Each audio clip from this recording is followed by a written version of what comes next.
Praise the Lord. മനുഷ്യന്റെ ഇഷ്ടപ്രകാരമല്ല നമ്മൾ സഹായം ചെയ്യാനുള്ളത്, ദൈവത്തിന്റെ ഇഷ്ടപ്രകാരം സഹായം ചെയ്യണം. അത് നമ്മൾ പഠിക്കണം, നമ്മൾ ഉറപ്പുള്ളവരാകണം.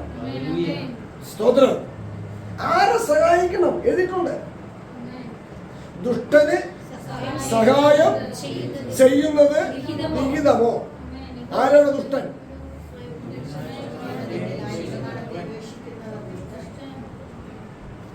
ദുഷ്ടന് സമാധാനമില്ല എന്ന പ്രവചനം.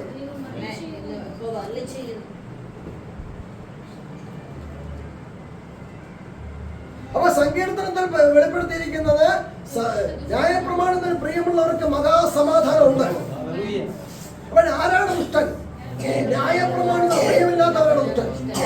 അതായത് നമുക്കാണ് ഇങ്ങനെ ചിന്തിക്കാം, അതെല്ലാം പഴയ നിയമത്തിന്റെ കാര്യമാണ്. നമുക്ക് അങ്ങനെയൊന്നുമില്ല. അങ്ങനെ ഉണ്ട്.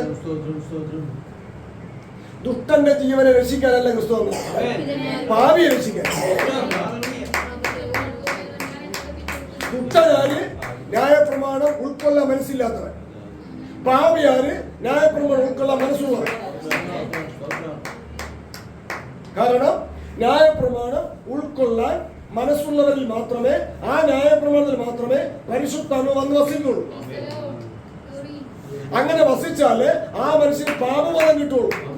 പാപബോധം കിട്ടിയാല് യേശു ക്രിസ്തു രക്ഷിക്കാൻ പറ്റുള്ളൂ. ഇല്ലെങ്കിൽ രക്ഷിക്കാൻ പറ്റില്ല. ചുമ്മാ കർത്താവിനെ ആൾക്കാരെ വിളിച്ച് രക്ഷിക്കപ്പെട്ട ചുള്ളിച്ചാടി അതിനൊരർത്ഥമില്ല. കുറച്ചുകൂടി എടുത്തു പറയും, തലയ്ക്ക് വട്ടം കുറയും. സ്വതന്ത്രം.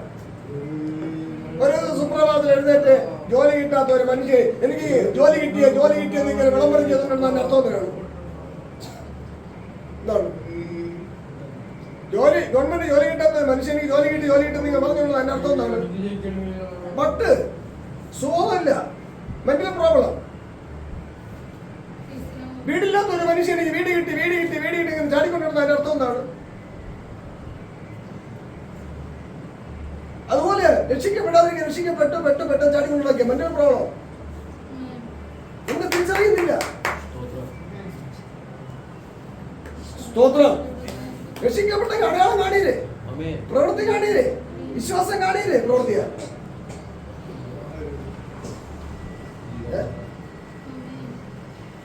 തിരുവനന്തപുരത്ത് പറയുന്ന അവസാനത്തോളം സഹിച്ചത് രക്ഷിക്കപ്പെടൂ. ദേഹരഹിതനായി മാറുമ്പോൾ രക്ഷ പൂർത്തീകരിക്കുന്നു. അതിനുശേഷം രക്ഷിക്കപ്പെട്ടു എന്ന വാക്കേ നമുക്ക് പങ്കുള്ളൂ. അതുവരെ രക്ഷിക്കപ്പെടും. അത് നോക്കി യാത്ര ചെയ്തുകൊണ്ടിരിക്കുക. സ്തോത്രം. അപ്പൊ ദൈവത്തിന്റെ ന്യായപ്രമാണം ഉൾക്കൊള്ളുന്നവർക്കാണ് സമാധാനമുള്ളത്, മഹാസമാധാനം. സ്തോത്രം. ആരിൽ കൂടെ? ക്രിസ്തുവിൽ കൂടെ. ദൈവത്തിന്റെ ന്യായപ്രമാണം ഉൾക്കൊള്ളാൻ മനസ്സില്ലാത്തവർക്ക് യേശു ക്രിസ്തുവിന്റെ അടുക്കൽ എങ്ങനെ എത്താൻ പറ്റും? ഗലാത്യ ലേഖനം 3-ാം അധ്യായം.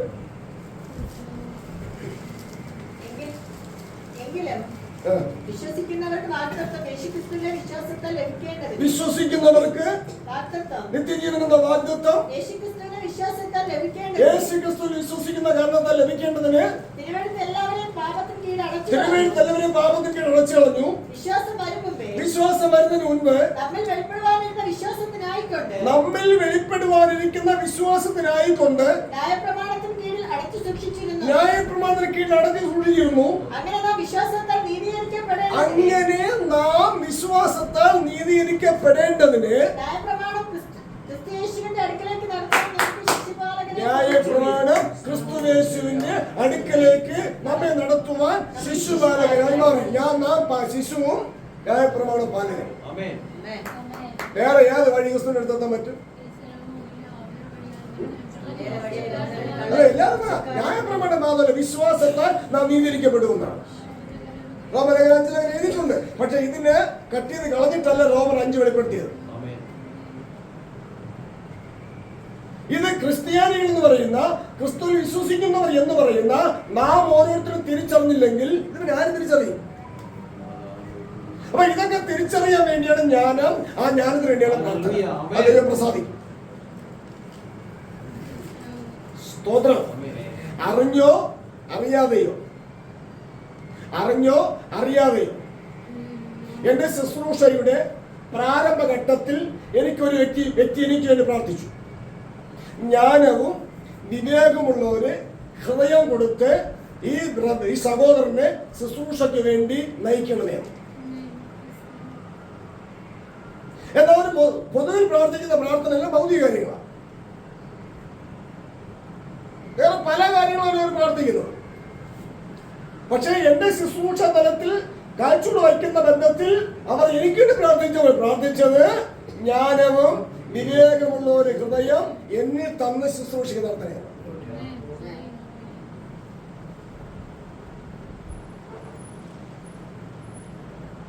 അത് എന്തുകൊണ്ട് അങ്ങനെ പ്രാർത്ഥിക്കേണ്ടി വന്നു? അതിനു മുൻപുള്ള എന്റെ ആഗ്രഹം അതായിരുന്നു. ആ ആഗ്രഹം അവർക്കും അറിയാമായിരുന്നു. എന്റെ സംസാരം അതായിരുന്നു.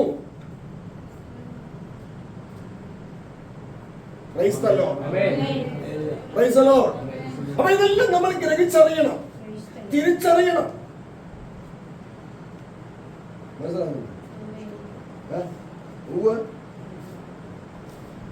സ്തോത്രം.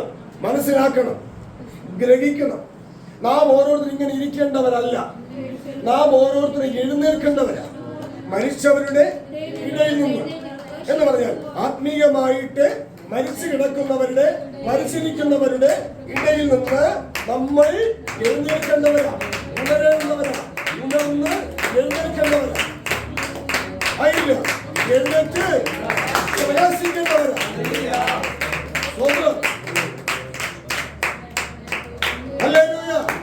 എഴുന്നേറ്റ് പ്രകാശിക്കേണ്ടവരാ. എന്ന് പറയുന്നു. നിങ്ങളെ കേൾക്കുമ്പോ ഇങ്ങനെ ബമ്മിയിരിക്കരുത്, മിടിച്ചിരിക്കരുത്. പിന്നെ വചനത്താലും ശക്തിയാലും പരിശുദ്ധാത്മാവിനാലും ശക്തിയാലും അന്യഭാഷയാലും ആത്മീയ വർധനവിനാലും എല്ലാവരും നിറഞ്ഞോളും. ഇങ്ങനെ മിടിച്ചിരിക്കരുത്. ഹല്ലേലൂയ. പ്രാരംഭത്തിൽ കേട്ട് മനസ്സിലാക്കാൻ താല്പര്യമുള്ളവർ മിടിച്ചിരിക്കേണ്ടി വരും. അവർ പിന്നെ ചെയ്തതിൽ അന്യഭാഷ നിറഞ്ഞോളണം, പരിശുദ്ധാത്മാവിനെ ശക്തിയാലും നിറഞ്ഞോളണം, ആത്മീയ വർധനവിൽ നിറഞ്ഞോളണം. ഹല്ലേലൂയ. കാരണം ഇത് തത്വജ്ഞാനവും വെറും മഞ്ഞിനല്ല പഠിപ്പിക്കുന്നത്, മനപ്പാഠമാക്കിയ മാനുഷ്യ കൽപ്പനയല്ല പഠിപ്പിക്കുന്നത്. അത് പഠിപ്പിച്ചാൽ കുറച്ച് ഇങ്ങനെ വിളിച്ചിരുന്നാൽ മതി. സ്തോത്രം. എന്നാൽ ആത്മീയ മനോബോധം വെളിപ്പെടുന്നത് കൊണ്ട് തുടക്കത്തിൽ ഇങ്ങനെ വീഴ്ചിരിക്കേണ്ടി വരും, കുഴപ്പമില്ല. പക്ഷേ ദിവസങ്ങൾ കഴിയുമ്പോൾ നാം ജീവൻ പ്രാപിക്കേണ്ടവരാണ്. ഹല്ലേലൂയ. ദൈവാത്മാവ് നമ്മളെ ജീവിപ്പിക്കേണ്ടതാണ്. സ്തോത്രം. കാര്യങ്ങൾ നമ്മൾ ഗ്രഹിച്ചറിയണം.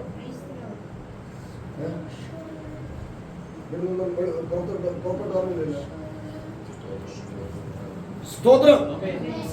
സഹോദരന്മാരായാലും സഹോദരിമാരായാലും ജീവൻ പ്രാപിക്കണം. ചലിക്കുന്ന പ്രാണികളായി മാറണം. ചലിക്കുന്ന എല്ലാ പ്രാണികളും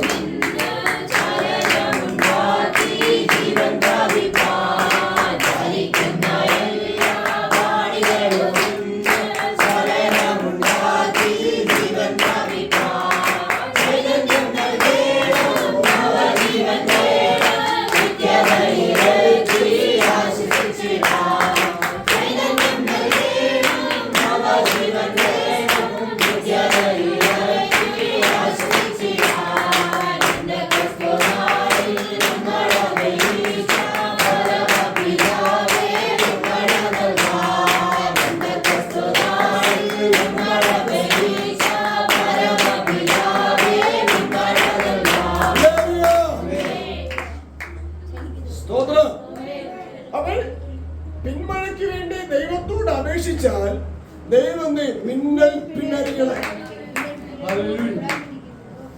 സ്തോത്രം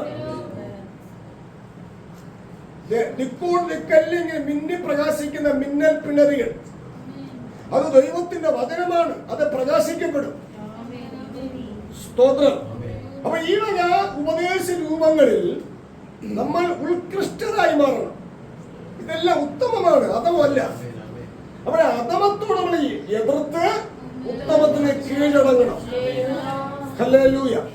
അവൾ ഒന്നുകൂടെ വാക്യം കേൾത്തില്ലെങ്കിൽ അത് പല വചനങ്ങൾ കൊണ്ട് ഈ വചനത്തെ അഴിക്കുന്ന സ്വഭാവമാണ് നമ്മുടെ ക്രിസ്തീയ കോളത്തുള്ളത്. ഒരു വചനം കൊണ്ട് ഒരു വചനത്തെ അഴിക്കരുത്. ഓരോ വചനവും ഓരോ മണ്ഡലത്തിലുള്ളവർക്കാണ്. മനസ്സിലാകുന്നുണ്ടോ? ഓരോ വചനവും ഓരോ മണ്ഡലത്തിലുള്ളവർക്കാണ്. താഴത്തെ മണ്ഡലത്തിലുള്ളവർ ഉയരത്തിലെ മണ്ഡലത്തിലുള്ളവരുടെ വചനം അഴിച്ചു കളയരുത്. അതാണ് നടന്നുകൊണ്ടിരിക്കുന്നത്. ശുശ്രൂഷയിൽ നടക്കുന്നത് അങ്ങനെയാ. 4 ദിവസം കൺവെൻഷന് 4 പേരെ വിളിച്ചാൽ 4 പേരും ഒന്നിനൊന്ന് അഴിച്ചിട്ടേ പോകുള്ളൂ. പണ്ടിട്ടല്ല അവർ പോകുന്നത്. സ്തോത്രം. എന്നാൽ 4 ദിവസം ഒരാളിനെ വിളിച്ചാലോ ഒരു ചെറിയ പണികൾ നടക്കും. 4 ദിവസവും ഒരാളിനെ വിളിച്ചാൽ ഒരു ചെറിയ പണികൾ നടക്കും. അതും നോക്കിയാണ് വിളിക്കുക. ആരെങ്കിലും വിളിച്ചിട്ട് കാര്യമില്ല. ഒരു വിധമെങ്കിലും ഉപദേശം പറയുന്നവരെയാണ് വിളിക്കുക. 4 ദിവസമായാലും 5 ദിവസമായാലും 10 ദിവസമായാലും. ഹല്ലേലൂയ. അങ്ങനെയല്ല ഇന്ന് ശുശ്രൂഷകളിൽ ആമേൻ സ്തോത്രം നിറവേറി പോകുന്നത്. ഓരോ ദിവസവും ഒരു വ്യക്തി എന്താ പ്രസംഗിക്കുന്നു അവരറിയില്ല. അല്ല, 4 പേരെയും 4 ദിവസത്തിൽ 4 പേര് വിളിച്ചാൽ കുഴപ്പമില്ല. ഈ 4 ദിവസവും ഈ 4 പേര് സ്റ്റേജിൽ കാണും. ഈ 4 ദിവസവും 4 വ്യക്തികൾ സ്റ്റേജിൽ കാണണം. 4 പേര് ഐകമത്യമുള്ളവരായിരിക്കണം. ഉപദേശത്തിൽ ഐക്യമുള്ളവരായിരിക്കണം. അങ്ങനെയല്ല സംഭവിക്കുന്നത്. അതുകൊണ്ട് ദൈവജനത്തിന് അറിയില്ല ഏതാണ് ശരി ഏതാണ് തെറ്റെന്ന്. മൊത്തത്തിൽ ഇങ്ങനെ ആഞ്ഞുലയുന്ന ശിശുക്കളെ പോലെയാ, അല്ലെങ്കിൽ കടൽത്തിര പോലെയാ. നാം അങ്ങനെ ആകേണ്ടവരല്ല. ഓരോ മണ്ഡലത്തിലേക്കുള്ള വചനം ഇതിൽ എഴുതിയിട്ടുണ്ട്. ശിശുവിനുള്ള വചനം ഇതിനകത്തുണ്ട്, ബാലനുള്ള വചനം ഇതിനകത്തുണ്ട്, യൗവനക്കാരനുള്ള വചനം ഇതിനകത്തുണ്ട്, വൃദ്ധനുള്ള വചനം ഇതിനകത്തുണ്ട്, തല നനച്ചവർക്കുള്ള വചനം ഇതിനകത്തുണ്ട്. അപ്പൊ ഏത് പ്രായക്കാർക്കും വചനം ഇതിനകത്തുണ്ട്. ഇപ്പൊ ശിശുവിന്റെ വചനം എടുത്ത് തല നനച്ച നരനരയുള്ള അവർക്കുള്ള വചനത്തെ അഴിച്ചു കളയരുത്. നമ്മൾ എല്ലാ പ്രായവും തരണം ചെയ്ത് വരേണ്ടവരാ. അക്ഷരീയ പ്രായമല്ല, ആത്മീയ പ്രായം. ഹല്ലേലൂയ. അത് നമ്മൾ കൃത്യമായി ഗ്രഹിച്ചറിഞ്ഞിരിക്കണം. കൃത്യമായി ഗ്രഹിച്ചറിയേണ്ട ബോധം നമുക്കുണ്ടാകണം. ബോധമില്ല എന്താ ഗുണം? അതൊരു അപ്പന്റെ ഇളയ മകന് ബോധമല്ല, സുബോധം. സുബോധം എന്താ പറയുന്നത്? അപ്പ ഞാൻ അങ്ങോട്ടും സ്വർഗത്തോട് പാപം ചെയ്ത് അങ്ങനെ മകനായിരുന്നു എനിക്ക് പെന്തക്കോസ്ത് കോളേജിൽ ഒരാൾ പറയോ, സ്വർഗസ്ഥ പിതാവേ, അങ്ങേ പിതാവേ എന്ന് വിളിക്കാൻ ഞാൻ യോഗ്യനല്ല. അങ്ങനെ ദാസന്മാരിൽ ഒരുവനെ പോലെ എന്നെ ഉൾക്കൊള്ളണമേ, എന്നെ കരുതണമേ. ഒരു പെന്തക്കോസ്തൻ പറയോ? എന്തുകൊണ്ട് പറയാത്തെ? പഠിപ്പിച്ചില്ല അങ്ങനെ പറയാൻ. അപ്പന്റെ ഇളയ മകൻ എന്താ പറയുന്നത്? മുടിയനായ പുത്രൻ എന്നാ പറയുന്നത്. അതേ മുടിയനായ പുത്രൻ. ഈ പറയുന്നവനാണ് മുടിയനായ പുത്രൻ. മുടിയൻ. ആ മനുഷ്യനെ മുടിയൻ എന്ന് പറയുന്ന ഇവനാണ് മുടിയൻ. എല്ലാം മുടിക്കും. പീഡികളെ മുടിക്കും, ഉപദേശത്തെ മുടിക്കും, ദൈവസഭയെ മുടിക്കും. ഉപദേശം ഇല്ലാത്തവൻ മുടിക്കേണ്ടി കഴിയൂ. ഇതും ആരെയും കുറ്റം പറഞ്ഞ് തരം താഴ്ത്തുന്നു എന്ന് വിചാരിക്കരുത്. അല്ല, ആ കുടുക്കിൽ നാം വീഴാതിരിക്കാൻ. വീണിട്ടുണ്ടെങ്കിൽ ആ കുടുക്കിൽ അകപ്പെട്ടിട്ടുണ്ടെങ്കിൽ സോദരൻ, പക്ഷി വേട്ടക്കാരന്റെ കയ്യിൽ നിന്നും നായാട്ടുകളുടെ കയ്യിൽ നിന്നും എന്ന പോലെ നാം വിടുവിക്കപ്പെടാൻ വേണ്ടി മാത്രമാണ് ചൂണ്ടിക്കാണിക്കുന്നത്. ആരെയും കുറ്റപ്പെടുത്തി തരം താഴ്ത്താൻ നമ്മൾ ആളല്ല.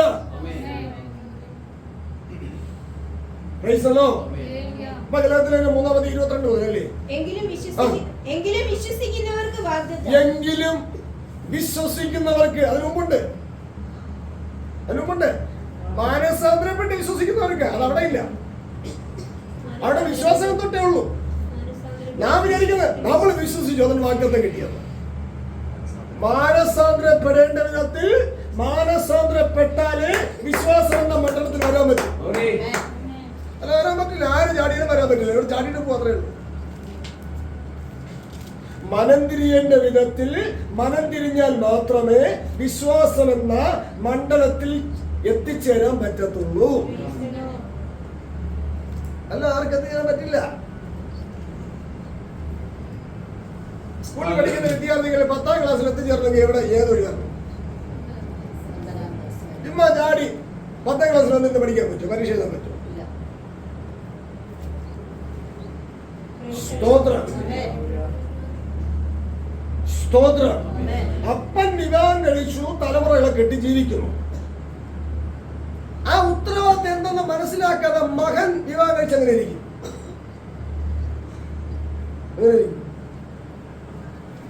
ജീവിക്കാൻ പറ്റുമോ അപ്പനെ പോലെ? അപ്പൊ ഉത്തരവാദിത്തം മനസ്സിലാക്കി മക്കളെ മകന് വിവാഹത്തിനായാലോ കറക്റ്റ് ആയിരിക്കും. വിശ്വാസം അതുപോലെ.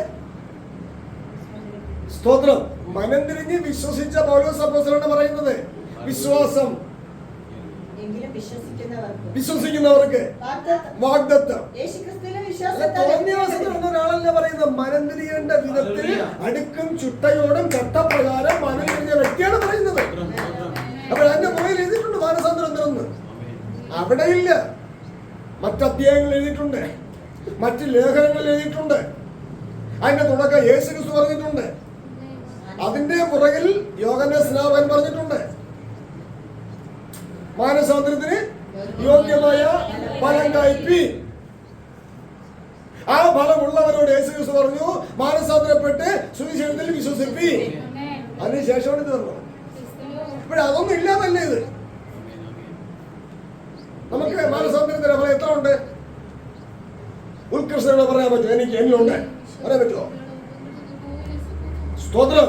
അനുതാപത്തോടും കുറ്റബോധത്തോടും മനസ്താപത്തോടും ഹൃദയനുർഗത്തോടും അല്ലാതെ അത് ഉണ്ടെന്ന് പറയാൻ പറ്റില്ല. കർത്താവ് എനിക്ക് അതില്ലെന്ന് പറയാൻ പറ്റും.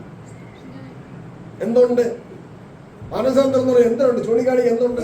ദൈവം അഗ്നിജ്വാലയ്ക്കൊത്ത കണ്ണുകൊണ്ട് എന്നെ നോക്കുമ്പോൾ എന്നിൽ എനിക്ക് മാനസാന്തരം ഉണ്ട് എന്ന് പറഞ്ഞാൽ കർത്താവ് നോക്കമുണ്ടോ? ഇവിടേക്ക് നിങ്ങൾ നോക്കുമ്പോൾ ചിലപ്പോൾ കാണുമായിരിക്കാം. കർത്താവ് നോക്കുമ്പോൾ എന്നിലുണ്ടെന്ന് ഞാൻ പറഞ്ഞാൽ, എനിക്ക് മാനസാന്തരം ഉണ്ടെന്ന് ഞാൻ പറഞ്ഞാൽ, കർത്താവ് എന്നെ നോക്കിയിട്ട് പറയുണ്ടെന്ന്. എന്റെ ഇഷ്ടമല്ല മാനസാന്തരം, കർത്താവിന് ഇഷ്ടമാണ്. കർത്താവിന്റെ ഇഷ്ടപ്രകാരമുള്ള മാനസാന്തരം എന്നിൽ വന്നോ, ഞാൻ അതിനായോ എന്ന് എന്നെ പഠിപ്പിക്കാൻ ദൈവം തന്റെ ആത്മാവിനെ അയച്ചിട്ടുണ്ട്.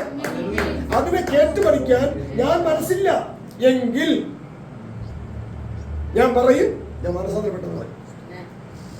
അതിന് പെന്തക്കോസ്ത് ശ്ലോകം പറയുന്നത്, മാനസാന്തരപ്പെട്ടു, രക്ഷിക്കപ്പെട്ടു, സ്നാനപ്പെട്ടു, ഞാൻ ദൈവ മക്കളാണ്. ആരെ മക്കള്?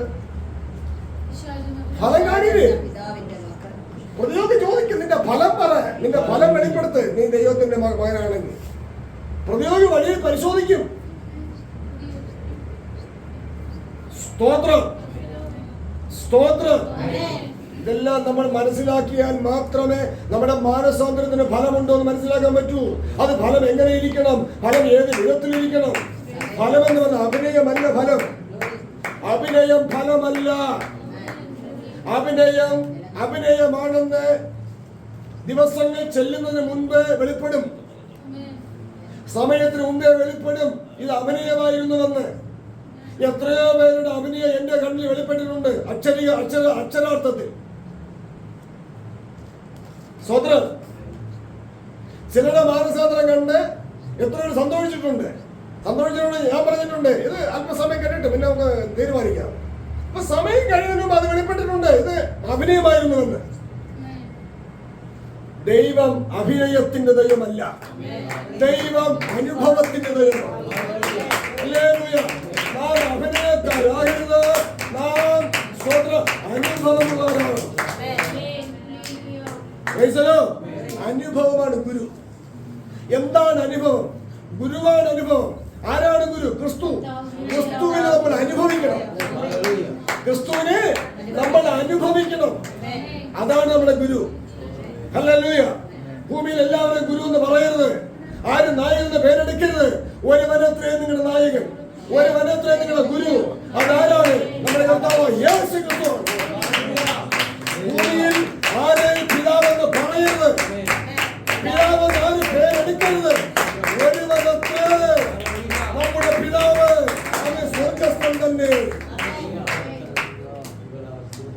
യേശുക്രിസ്തുവിന്റെ അപ്പാപ്പാന്ന് വിളിച്ച് നടക്കുന്നവരുണ്ട്. ഈ കർത്താവിന്റെ വാക്കില് ഈ അപ്പാപ്പാന്ന് യേശുക്രിസ്തുവിനെ വിളിക്കുന്നവർ എന്ത് മറുപടി പറയും? യേശു ക്രിസ്തുവിനെ അപ്പാപ്പ എന്ന് വിളിക്കുന്നവർ എന്ത് മറുപടി പറയും? യേശു ക്രിസ്തുവാണ് പറഞ്ഞത്, ഭൂമിയിൽ ആരെയും പിതാവെന്ന് വിളിക്കരുത്, ഒരുവനെത്ര സ്വർഗത്തിൽ. ഇവിടെ യേശു ക്രിസ്തുവിനെ പിതാവ് അപ്പാപ്പ എന്ന് വിളിച്ചാൽ എന്ത് മറുപടി പറയും? എന്നോട് അനേകർ ചോദിച്ചിട്ടുണ്ട്, യേശു ക്രിസ്തുവിനെ അപ്പ എന്ന് വിളിക്കാൻ ലൈസൻസ് വേണോ? വേണം. പരിശുദ്ധാത്മാവിന്റെ ലൈസൻസ് വേണം. പരിശുദ്ധാത്മാവിന്റെ ലൈസൻസ് തരുമോ? ക്രിസ്തുവിനെ അപ്പ എന്ന് വിളിക്കാൻ തരില്ല. സ്വർഗസ്ഥനായ പിതാവിനെ അപ്പ എന്ന് വിളിക്കേണ്ട ലൈസൻസ് തരുമോ? അതിന് മാനസാന്തരം ഉണ്ടെങ്കിൽ തരുമോ? ഇല്ലെങ്കിൽ ലൈസൻസ് തരൂല. സ്തോത്രം. അപ്പൊ എന്നോട് ക്വസ്റ്റ്യൻ ചെയ്താൽ ഗതി എന്താവും?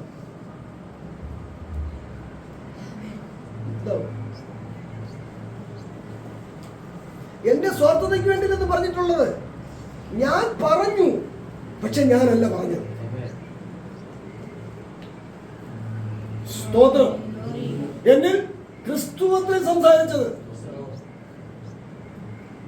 ഹല്ലേലൂയ. ഞാനും ക്രിസ്തുവിനെ അപ്പ എന്ന് വിളിച്ചിട്ടുണ്ട്, പക്ഷെ ഞാൻ മറച്ചുപോയി, നടുങ്ങിപ്പോയി. ഹല്ലേലൂയ. അപ്പോൾ അറിയേണ്ട വിധം അറിയേണ്ട രീതിയിൽ അറിയണം. അറിവില്ലായ്മ നമ്മെ ചതിക്കും, നമ്മെ നശിപ്പിക്കും. അതുകൊണ്ട് മാനസാന്തരം, പിന്നെ വിശ്വാസം.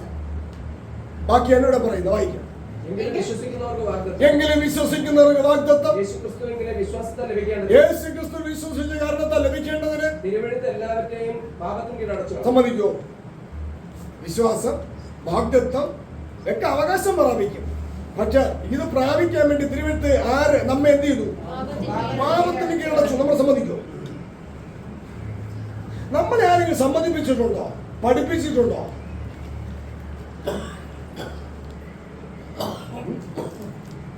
പാപത്തിന് കീഴിൽ അടയ്ക്കപ്പെടുമ്പോൾ പാപി എന്ന് പറഞ്ഞേ പറ്റൂ. പാപി എന്ന് സമ്മതിച്ചേ പറ്റത്തുള്ളൂ. കാരണം നമ്മുടെ കർത്താവ് യേശു ക്രിസ്തു ഭൂമിയിൽ വന്നത് പാപികളെ സമ്മതിക്കാത്തവർക്കോ? സമുദായ പള്ളികളിലുള്ളൊരു പാപം പാപി ചുമ്മാ സമ്മതിക്കുക, അതിന് അർത്ഥമില്ല. സമുദായ പള്ളിക്കാർ പാപി എന്ന് ചുമ്മാ സമ്മതിക്കുക, അതിന് അർത്ഥമില്ല. എന്റെ അടുത്ത് ഒരുപാട് സമ്മതിച്ചിട്ടുണ്ട്, നിവർത്തിയില്ലാതെ. ഞാൻ പാപി എന്നാണ്, അതിനർത്ഥമില്ല. ഞാൻ പാപി എന്നില്ല, അവര് പാപി എന്ന് എന്റെ അടുത്ത് സമ്മതിച്ചിട്ടുണ്ട്. അത് വചനങ്ങൾ പറഞ്ഞു കൊടുത്തിട്ട് നിവർത്തിയില്ല. അതൊരു വിശുദ്ധൻ എന്നാണ് അഭിനയിച്ചത്. പക്ഷെ വചനം തെളിയിച്ച് നിവർത്തിയില്ലാതെ അവര് സ്വയം പറഞ്ഞത് ഞാൻ പാപി എന്നാണ്. അതിനർത്ഥമില്ല. അതിനെ അംഗീകരിക്കില്ല. പരിശുദ്ധാത്മാവ് അതിനെ അംഗീകരിക്കില്ല. സ്തോത്രം. അപ്പൊ ഇതൊക്കെ നമ്മൾ പഠിക്കണമെങ്കിൽ, ഗ്രഹിക്കണമെങ്കിൽ ജ്ഞാനവും വിവേകമുള്ള ഹൃദയത്തിന് വേണ്ടി ദൈവത്തോട് കരയണം, ദൈവത്തോട് പ്രാർത്ഥിക്കണം. കർത്താവ് തരുമ്പോൾ സ്വീകരിക്കാൻ മനസ്സും വേണം.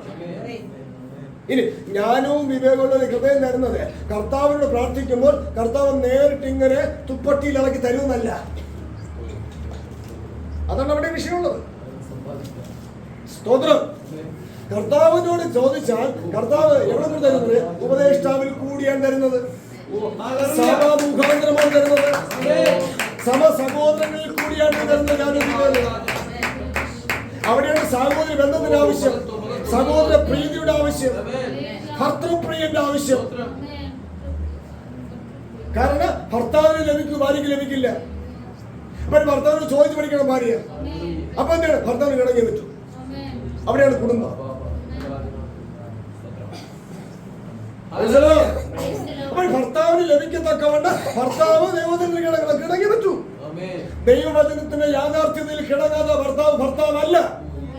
ആരും ഞാൻ ഭർത്താവെന്ന് അഭിനയിക്കേണ്ട കാര്യമില്ല. ഇവിടെ ഭർത്താവെന്ന് പേര് കാണുമായിരിക്കും, പക്ഷെ സ്വർഗത്തിലെ ലിസ്റ്റിൽ പേരില്ല. ഭർത്താവ് ഇന്ന സ്ത്രീയുടെ ഭർത്താവെന്ന് സ്വർഗത്തിലെ ലിസ്റ്റില്ല.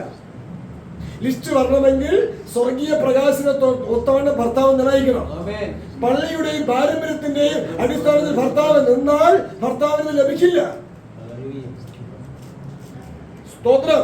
അപ്പോൾ ഭർത്താവിന് ഉത്തരവാദിത്തമുണ്ട്, ഭാര്യയ്ക്ക് ഉത്തരവാദിത്തമുണ്ട്, മക്കൾക്ക് ഉത്തരവാദിത്തമുണ്ട്. ഉത്തരവാദിത്തങ്ങൾ മനസ്സിലാക്കണം, ഗ്രഹിക്കണം. ഈ ഉത്തരവാദിത്തങ്ങൾ മനസ്സിലാക്കാത്ത ശുശ്രൂഷകനല്ലെന്നേ. ആ ദൈവം അയക്കാതിരിക്കാൻ ഓടുകയാണ്. ദൈവം അയച്ചിട്ടുണ്ടെന്നല്ലേ. ചില ആൾക്കാര് പറഞ്ഞിട്ടില്ലേ, ദൈവം എന്നെ അയച്ചു അതുകൊണ്ട് ഞാൻ വന്നു. പച്ചക്കളവ്. കൺവെൻഷൻ കമ്മിറ്റിക്കാർ വിളിച്ചോണ്ടല്ലേ വന്നത്? വിളിച്ചിട്ടല്ലേ വന്നത്? വിളിക്കാതെ ഒരു ശുശ്രൂഷകൻ ഒരു കൺവെൻഷൻ ശൈലിക്കാർ പോകും. സ്തോത്രം. പേര് കേട്ട പ്രഗത്ഭന്മാർ വരുന്നെങ്കിൽ ചിലപ്പോൾ ജനത്തിന്റെ ഇടയിൽ വന്നിരിക്കുമായിരിക്കാം. അല്ല അവിടെ പോയില്ല, വിളിച്ചാ പോവും, അല്ലെങ്കിൽ വീട്ടിൽ. ദൈവം അയച്ചിട്ട് ഒരുവൻ വരുന്നുവെങ്കിൽ അവരെ ആരും വിളിക്കേണ്ട കാര്യമില്ല. ഹല്ലേലൂയ.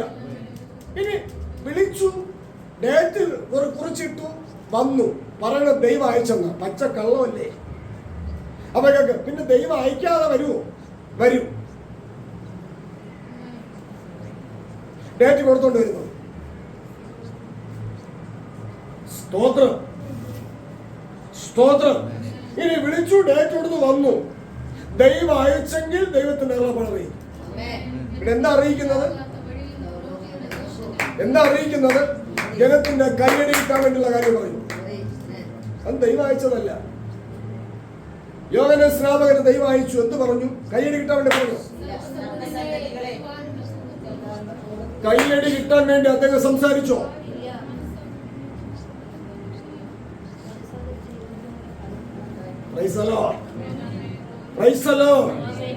ദൈവം അയച്ചു, ഒരുവൻ മനുഷ്യൻ വന്നു. അത് ദൃഷ്ടാന്തമാണ്, മാതൃകയാണ്. നമ്മൾ അതേപോലെ ആകണമെന്നേ. ആകാൻ കഴിയോ? കഴിയില്ല. പിന്നെ എന്ത് ചെയ്യണം? അതുപോലെ ആകാൻ വേണ്ടി പ്രാർത്ഥിക്കണം, സമ്മതിക്കണം, വിനയപ്പെടണം. ആകാൻ പറ്റാത്ത കർത്താവ് ആകാൻ കഴിയുന്നില്ല. അനുതാപ ഹൃദയം വേണം. അനുദമിക്കുന്ന ഹൃദയത്തെ ദൈവം നിരസിച്ചു കളയില്ല. സ്തോത്രം. അപ്പോൾ ആ അനുഭവം ഉള്ളതുകൊണ്ടാണ് പൗലോസ് അപ്പോസ്തലൻ ഇവിടെ ലേഖനത്തിൽ എഴുതിയിരിക്കുന്നത്. വായിക്കാം. ഗലാത്യ ലേഖനം 3-ാം അധ്യായം 22-ാം വാക്യം മുതൽ വായിക്കാം.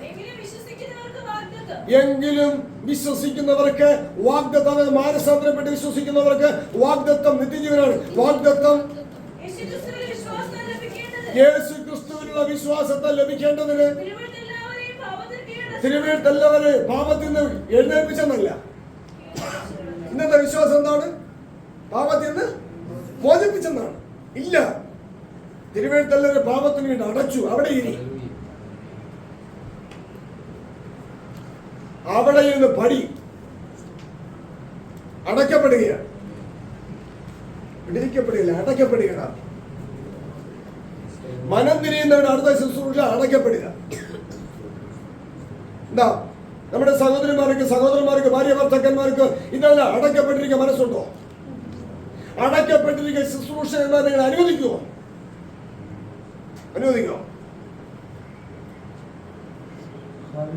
ഹല്ലേലൂയ. മാധ്യമങ്ങളിൽ കൂടെ ശുശ്രൂഷകന്മാര് അടയ്ക്കപ്പെട്ടിരിക്കുക അനുവദിക്കുമോ? ദുരുപദേശമേ, അതൊക്കെ ദുരുപദേശം. എങ്കിലും ദുരുപദേശം ഈ എഴുതിയിരിക്കുന്നു. ഈ അടയ്ക്കപ്പെട്ടാൽ മാത്രമേ വിടുവിക്കപ്പെടൂ. ഇവിടെ കൂട്ടിലടയ്ക്കപ്പെടാത്ത പറവ പോലെ നാം ഇങ്ങനെ പറന്ന് നടക്കുക. ഒരു സുബ്രഹ്മണ്യൻ പറയുന്നു ഞാൻ വിടുവിക്കപ്പെട്ടു. എവിടെ വിടുവിക്കപ്പെട്ടു? ഈ പറന്ന് നടക്കുന്ന അവസ്ഥയിൽ നീ മനം തിരിഞ്ഞ് വന്ന് അടയ്ക്കപ്പെടണം. ആദ്യം അടയ്ക്കപ്പെടണം. തിരുവെഴുത്തിന് അടിമയായി മാറണം. ഹല്ലേലൂയ. അടുത്ത് വിശ്വാസം വരുന്നതിന് മുമ്പേ നമ്മിൽ വെളിപ്പെടുവാനായിരുന്ന വിശ്വാസത്തിന് വേണ്ടി. അപ്പൊ നമ്മിൽ വിശ്വാസം വെളിപ്പെട്ടോ? നമ്മൾ ഉദ്ദേശിക്കുന്ന വിശ്വാസമല്ല, ദൈവം നമ്മിൽ ഉദ്ദേശിക്കുന്ന വിശ്വാസം നമ്മിൽ വെളിപ്പെട്ടോ? നമ്മുടെ വിശ്വാസം കറവുണ്ട തുണിയെന്നേ. ദൈവം നമ്മിൽ ഉദ്ദേശിക്കുന്ന വിശ്വാസം നമ്മിൽ വെളിപ്പെട്ടോ? ഇല്ല എന്ന് തിരുവെഴുത്ത് പറയുന്നു. ഇല്ല എന്ന് ദൈവാത്മ സഭയെ പഠിപ്പിക്കുന്നു.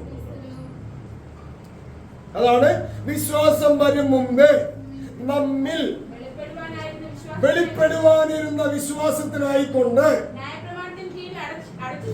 അടുത്ത് ഒന്ന്, തിരുവെഴുത്ത് പാപത്തിന് കീഴിൽ നമ്മൾ അടച്ചു. 2, ന്യായ പ്രമാണത്തിന് കീഴിൽ അടച്ചു. അതൊക്കെ യഹൂദന്റെ കാര്യം എന്ന് പറഞ്ഞ് നമ്മൾ എന്ത് ചെയ്യും? സ്വതന്ത്രമാക്കി വിടുക. എന്തിനാ? കാണിക്കേണ്ട വേണ്ടി. ഈ അടുക്കും ചിട്ട ഇല്ലാത്ത കാരണം എന്താണ്? പെന്തക്കോസ്തിനകത്ത് അടുക്കും ചിട്ടയുള്ള ജീവിതമില്ല. എന്താ കാരണം? പ്രമാണമില്ല, നിയമമില്ല, നിയമമില്ലാത്ത വിശ്വാസം, നിയമമില്ലാത്ത മാനസാന്തരം. അതുകൊണ്ട് അടുക്കും ചിട്ടയില്ല. ഭാര്യ ഭർത്താക്കന്മാർ തമ്മിൽ അടുക്കും ചിട്ടയുമില്ല. അമ്മയപ്പന്മാർ മക്കൾ തമ്മിൽ അടുക്കും ചിട്ടയില്ല. ഇതിനിടയിൽ ഒരാൾ ദൈവത്താൽ നിയോഗിക്കപ്പെട്ട് അടുക്കും ചിട്ട പഠിപ്പിച്ചാൽ അത് ദുരുപദേശം. എല്ലാ ശുശ്രൂഷന്മാരും ഒരു കൈയായെന്ന് പറയും, അത് ദുരുപദേശം. ഹല്ലേലൂയ, സ്തോത്രം. എനിക്ക് ദാനമായി ലഭിച്ച എന്റെ മകനോട് എന്റെ ജഡപ്രകാരം വേണ്ടപ്പെട്ട ഒരു ശുശ്രൂഷ പറഞ്ഞത് നിന്റെ പപ്പ പഠിപ്പിക്കുന്ന ദുരുപദേശം.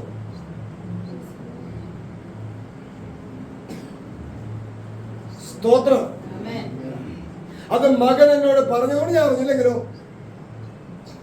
ഇനി ഭാര്യയോട് ആരൊക്കെ പറഞ്ഞത് ആർക്കറിയാൻ പറ്റും? പറഞ്ഞാലേ അറിയാൻ പറ്റൂ. മകളോട് എത്ര പേര് പറഞ്ഞിട്ടുണ്ട്? ആ മകള് പറഞ്ഞുകൊണ്ട് പറയാൻ എനിക്കറിയാം, ഇല്ലെങ്കിൽ അറിയാൻ പറ്റുമോ? അപ്പോഴപ്പനെയും മക്കളെ തമ്മിൽ ഭിന്നിപ്പിക്കുക. ആര്? മന്ത്രവാദിയല്ല, ലോകമനുഷ്യരല്ല, ശുശ്രൂഷകർ. CSIയിലെ ശുശ്രൂഷകരല്ല, പെന്തക്കോസ്തിലെ ശുശ്രൂഷകർ. സ്തോത്രം. ഇതെല്ലാം നമ്മൾ കൃത്യമായി പഠിക്കണം, കൃത്യമായി മനസ്സിലാക്കണം, ഗ്രഹിച്ചറിയണം. അപ്പൻ ദുരുപദേശം പഠിപ്പിക്കുന്നു, അത് ദുരുപദേശമാണ് എന്ന് എന്റെ മക്കളോട് പറഞ്ഞ ശുശ്രൂഷകന്റെ മക്കൾ തലകീഴ നടക്കുകയാണ്. അവരുടെ വീട്ടുകാരെ ക്രമപ്പെടുത്താൻ അവർക്ക് പറ്റുന്നില്ല. എന്നിട്ട് ഉപദേശത്തിൽ നിലനിൽക്കാൻ മനസ്സുവെക്കുന്ന എന്റെ ജീവിതത്തിൽ ലഭിച്ച തലമുറയെ തെറ്റിക്കാൻ അവര് വന്നാൽ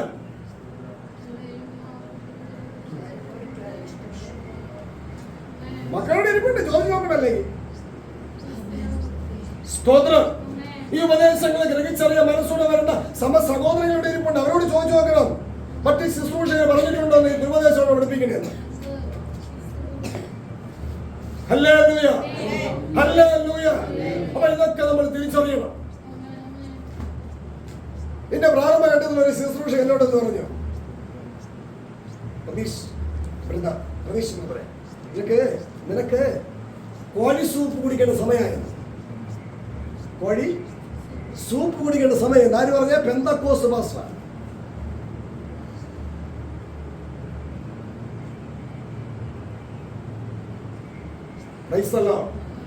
ഇങ്ങനെ വചനം പഠിപ്പിച്ചാൽ നിങ്ങൾക്ക് അടി കിട്ടും. ആര്? RSS അടിക്കുന്നല്ല, പെന്തക്കോസ്ത് ഗുണ്ടകൾ അടിക്കുന്നു.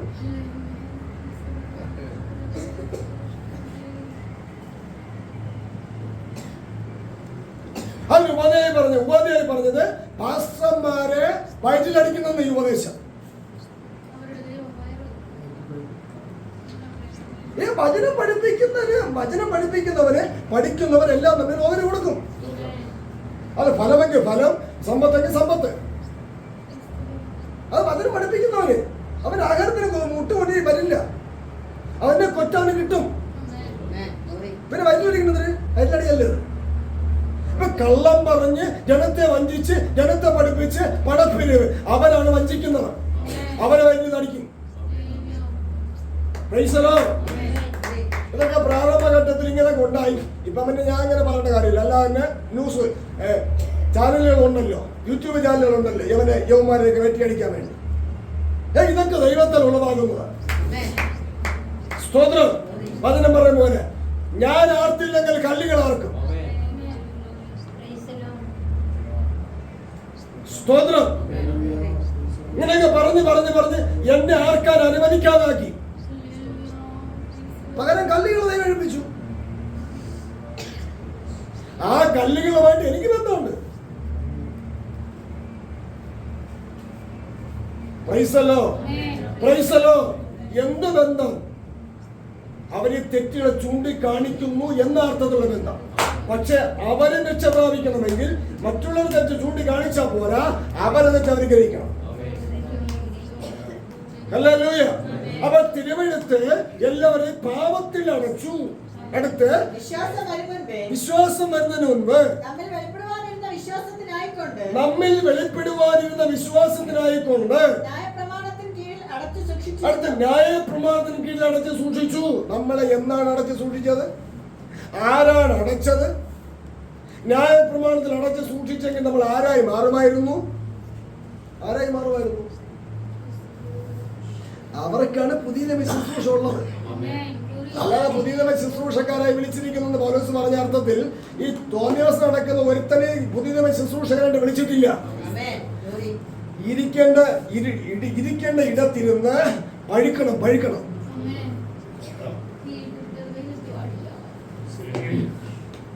ഇത് തീയ, ഇതിനകത്തിരുന്ന് വെന്തുരുകണം, പഴുത്ത് കയറി വരണം, ശുക്ല സ്വർഗമായി മാറണം, നാം പൊന്നുപോലെ പുറത്തു വരണം. ഇതിന് അടിമയായിട്ടിരിക്കാതെ എങ്ങനെ പൊന്നുപോലെ പുറത്തു വരും? സ്തോത്രം. കൺവെൻഷനിൽ വന്നോട്ടെ പിടിച്ച് സ്നാനം കൊടുത്ത് കർത്തവ്യം കൊടുത്ത് തോന്നിയവാസം ജീവിക്കാൻ അനുവാദം കൊടുക്കും. ഡ്രസ് എങ്ങനെ വേണമെങ്കിലും ധരിക്കാം. Praise the Lord.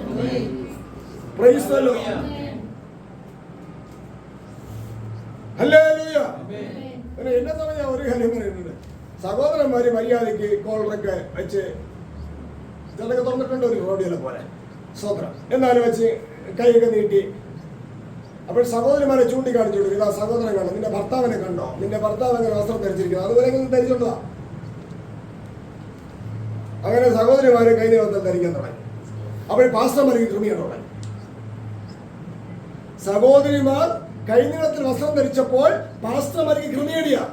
എന്താ കാരണം? ഇതൊക്കെ കണ്ട് സൂചിച്ചല്ലേ പാസ്റ്റർമാരെ പ്രസംഗിക്കുന്നത്. ഇതൊക്കെ സഹോദരിമാർ അറിയുന്നോ? അവർക്ക് ഭയങ്കര ഇഷ്ടം. സ്തോത്രം. അതുകൊണ്ടല്ലേ സ്വന്തം ഭർത്താവിന്റെ മുമ്പിൽ ഒരുങ്ങി കാണിക്കാതെ നാട്ടുകാരുടെ മുമ്പിൽ ഒരുങ്ങി കാണിക്കണം. നമുക്കറിയാവുന്ന എത്ര സഹോദരിമാരാണ്, ബന്ധുക്കൾ സഹോദരിമാരാണ് സ്വന്തം ഭർത്താവിന്റെ മുമ്പിൽ കുളിച്ച് വൃത്തിയായി കാണുന്നത്? എത്ര സഹോദരിമാരാണ്? പറ.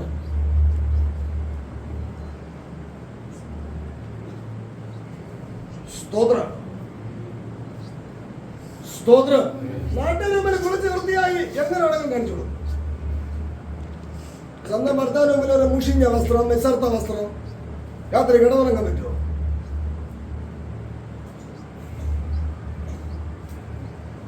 സഹോദരിമാര് തന്റെ ഭർത്താവിന് മുമ്പിൽ നല്ല കുളിച്ച് വൃത്തിയായി നല്ല ഒരുക്കത്തോടു കൂടി നല്ല രീതിയിൽ തന്നെ കിടന്നുറങ്ങണം. ഇത് പഠിപ്പിക്കോ പാസ്റ്റർമാര്? ഇത് പഠിപ്പിക്കാതെ ഭാര്യ ഭർത്താവ് എങ്ങനെ ചേർച്ച വരും? അഭിനയിക്കാം ഭാര്യ ഭർത്താവ്, അത്രേ ഉള്ളൂ. സ്തോത്രം. അപ്പൊ ഇതൊക്കെ പഠിപ്പിക്കുന്നത് പ്രതീക്ഷോപദേശിയുടെ അകൃത്യമാണ്, പ്രതീക്ഷോപദേശിയുടെ നിഗമനമാണ്, പ്രതീക്ഷോപദേശിയുടെ ദുർവ്യാഖ്യാനമാണ് എന്ന് പറയുന്ന കാര്യമൊന്നുമില്ല.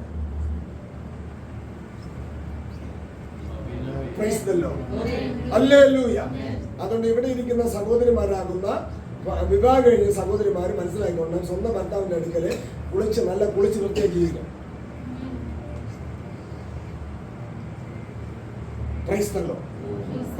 സഹോദരന്മാർ അങ്ങനെ തന്നെ സ്വന്തം ഭാര്യയുടെ മുമ്പിൽ കുളിച്ച് വൃത്തിയാക്കി ജീവിക്കണം.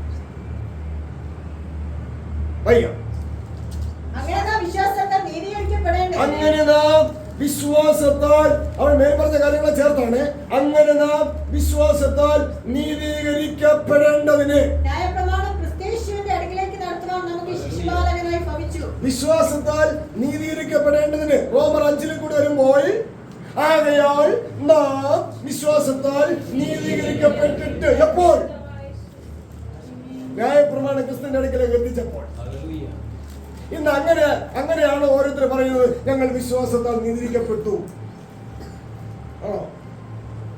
ന്യായപ്രമാണത്തിന് കീഴിൽ അടഞ്ഞു സൂക്ഷിക്കപ്പെടുകയും ന്യായപ്രമാണത്താൽ ക്രിസ്തുവിന്റെ അടുക്കലേക്ക് എത്തുകയും ചെയ്തിട്ട് വിശ്വാസത്താൽ നാം നീതീകരിക്കപ്പെട്ടു എന്നാണ് പറയുന്നത്. ഒറ്റ വാക്കിൽ പറയാണ്, എവിടെ നീതീകരിക്കപ്പെട്ടു? എവിടെ നീതി കിട്ടി? അടുത്ത പ്രവർത്തനത്തിലെ വാക്യമാണെങ്കിൽ അവർക്ക് അറിയാൻ എടുത്ത് പറയും, അത് ദൈവം നീതീകരിച്ചവന് ആർ കുറ്റം ചുമത്തും. ദൈവം ആരെ നീതീകരിച്ചു? ഒരുത്തരും നീതീകരിച്ചിട്ടില്ല. നീതീകരിക്കണമെങ്കിൽ വ്യവസ്ഥ പ്രകാരം വരണം, ചട്ടപ്രകാരം വരണം. ചട്ടപ്രകാരം വരാതെ ഒരുത്തനെയും ഒരുത്തിയെയും ദൈവം നീതീകരിക്കില്ല. ദൈവം നീതീകരിക്കും. ദൈവം അത്രയ്ക്ക് അധവനല്ലെന്ന്. ദൈവം ഉത്തമനാ. ദൈവം വിശുദ്ധനാ. ഹല്ലേലൂയ. സ്തോത്രം. ചട്ടം കൊടുത്തിട്ടുണ്ട്, വ്യവസ്ഥ കൊടുത്തിട്ടുണ്ട്.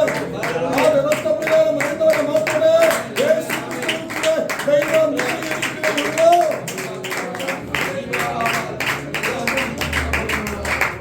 Praise the Lord. ഹല്ലേലൂയ. ആത്മീയ ജീവിതത്തിലും കുടുംബ ജീവിതത്തിലും അടുക്കും ചിട്ട ഉണ്ടെന്ന്. അടുക്കും ചിട്ടയില്ലാത്ത ജീവിതം ക്രിസ്ത്യ ജീവിതം അല്ല. റോമർ 5 വായിച്ചിട്ട് തിരിച്ചൊന്നുകൂടെ വരാം. വിശ്വാസത്താൽ നീതീകരിക്കപ്പെട്ടിട്ട് ഹല്ലേലൂയ നമ്മുടെ കർത്താവായ യേശു ക്രിസ്തു മുഖാന്തരം ദൈവത്തോട് സമാധാനം. ഈ വാക്യം പറഞ്ഞ തുള്ളിച്ചാടി നടക്കുന്നത്. പക്ഷെ ഈ വാക്യം പറയണമെങ്കിൽ ഗലാത്യ ലേഖനം 3:22 വാക്യം ഗ്രഹിച്ചിരിക്കണം. അല്ലാതെ ഈ വാക്യം പറഞ്ഞാൽ സീറോ മാർക്ക. സീറോ. വിശ്വസ്തനല്ല, വിശ്വാസിയല്ല. ഹല്ലേലൂയ.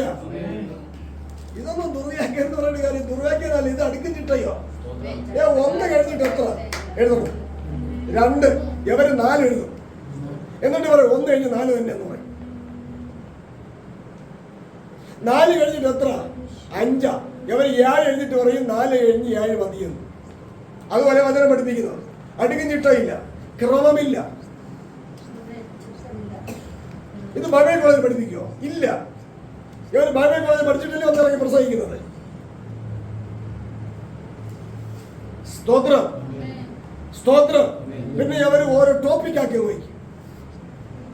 ഗലാത്യർ 3:20 ഒരു ടോപ്പിക്ക്, 22 വേറൊരു ടോപ്പിക്ക്, 23 വാക്യം വേറൊരു ടോപ്പിക്ക്.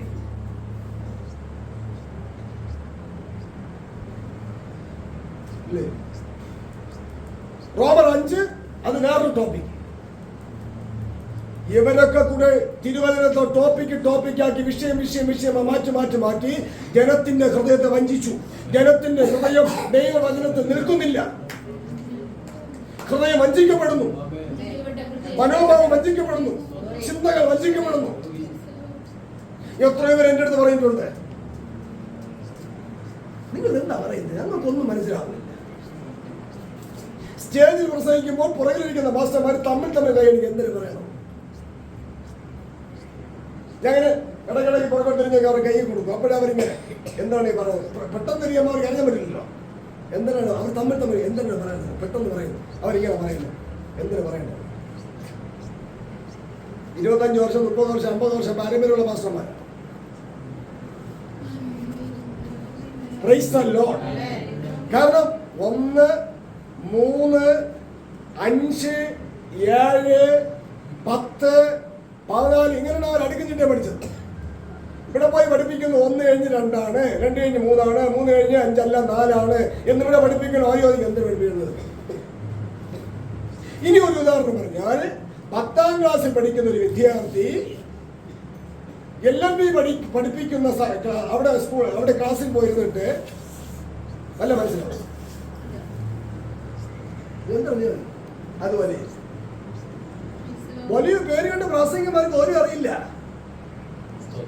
എന്താ ജ്ഞാനവും വിവേകമുള്ള ഒരു ഹൃദയത്തിൽ വേണ്ടി പ്രാർത്ഥിച്ചില്ല, ഇന്നും പ്രാർത്ഥിക്കാറില്ല.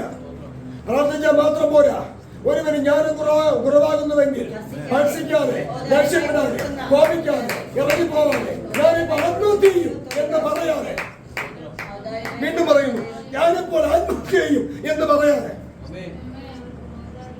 ഔദാര്യമേ ചോദിച്ചിട്ട്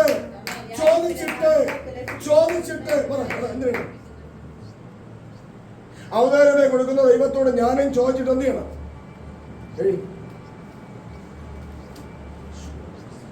എന്താണ്? ജ്ഞാനിയോട് കൂടെ നടക്കണം. അല്ല, ചോദിച്ചിട്ട് ദൈവം തരുന്ന പറഞ്ഞിടുന്ന പോരാ, ജ്ഞാനിയോട് കൂടെ നടക്കണം.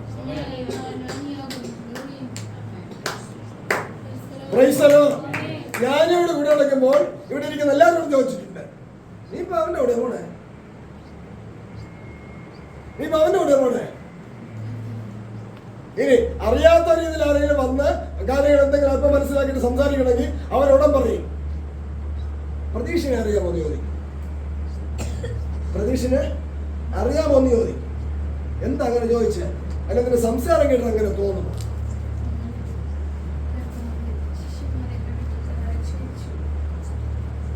അത് യേശു ക്രിസ്തുവിനെ അങ്ങനെയല്ലേ, ശിഷ്യന്മാരെ സംസാരം കേട്ടിട്ട് നീ ക്രിസ്തുവിന്റെ കൂടെ ഉണ്ടായില്ലേ, ആക്ഷേപിക്കൊന്നുമില്ല അതില്. അങ്ങനെ തന്നെ അങ്ങനെ നമ്മൾ അടുക്കും ചുട്ടയുമുള്ള ജീവിതം പഠിക്കണം, ഗ്രഹിക്കണം, ജീവിക്കണം. പരാജയമുണ്ടോ? പരിഹരിക്കാൻ ക്രിസ്തുവുണ്ട്. ഏറ്റു പറയണം ഹല്ലേലൂയ. എന്നെ വിളിച്ചപേക്ഷിക്ക, ഞാൻ നിനക്ക് പരിഹാരം തരാം. അല്ലാതെ മീനും മരിച്ചിനിയും ചോറും ബിരിയാണിയും വസ്തുവും വീടും ഇതൊന്നല്ല ദൈവത്തോട് ചോദിക്കാം. ഇതൊന്നും ദൈവത്തിന്റെ പക്കലില്ല. ദൈവത്തിന്റെ പക്കലുള്ള നിത്യജീവിത മൊഴിയാണ്. അത് ചോദിച്ചാൽ ദൈവം തരേണ്ടവരിൽ കൂടെ തരും.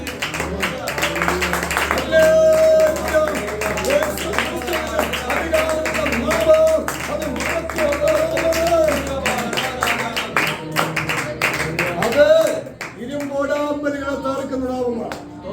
ഇവിടെ ഒരു രോഗശാന്തി ശുശ്രൂഷ നടത്തിയില്ല, ഒരു ഭൂതശാന്തി ശുശ്രൂഷ നടത്തിയില്ല. പക്ഷെ ഇവിടെ വചനം വെളിപ്പെട്ടു. വെളിപ്പെട്ട വചനത്തിൽ ബന്ധനമില്ല. വെളിപ്പെട്ട വചനം ബന്ധനത്തെ അഴിക്കും. പ്രത്യേകിച്ച് ബന്ധനം അഴിച്ചാലും പേരെടുക്കണ്ട. വെളിപ്പെട്ട വചനം പാറയെ തകർക്കുന്ന ചുറ്റിക പോലെ അത് പ്രവർത്തിക്കും. അത് ബന്ധനം അഴിക്കും. പക്ഷെ വചനം ഉൾക്കൊള്ളണം. ദൈവം വചനത്തെ അയച്ചാണ് അവരെ വിടുവിച്ചത്. വചനം കൈക്കൊണ്ടില്ലെങ്കിൽ വിടുതലില്ല. മറുത്ത് മത്സരിച്ചാൽ വാളിക്കുകയോ.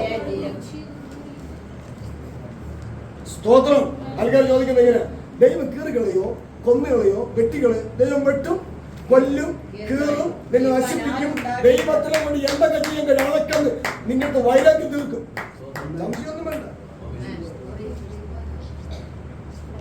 തീർക്കും. നമ്മളെ എത്ര ദിവസം പൂച്ചക്കുട്ടിയെ പിടിച്ച് വൈരാഗ്യം തീർത്തിട്ടില്ലേ? ഇത്ര കാലിൽ അള്ളിയെന്ന് പറഞ്ഞു ദേഷ്യം തീർക്കടിച്ചിട്ടില്ലേ? തലമുറയിൽ അടിച്ചിട്ടില്ല ദേഷ്യം തീർക്കെ. ദൈവം ചെയ്യില്ലെന്ന് വിചാരിക്കുന്ന ദൈവ സ്നേഹമാണ് മനം തിരിഞ്ഞ് വരുന്നവർക്ക് മാത്രം. മറത്ത് മത്സരിക്കുന്നവർക്ക് ദൈവ സ്നേഹമല്ല, ദൈവം കോപമാണ്, ദഹിപ്പിക്കുന്ന അഗ്നിയാണ്.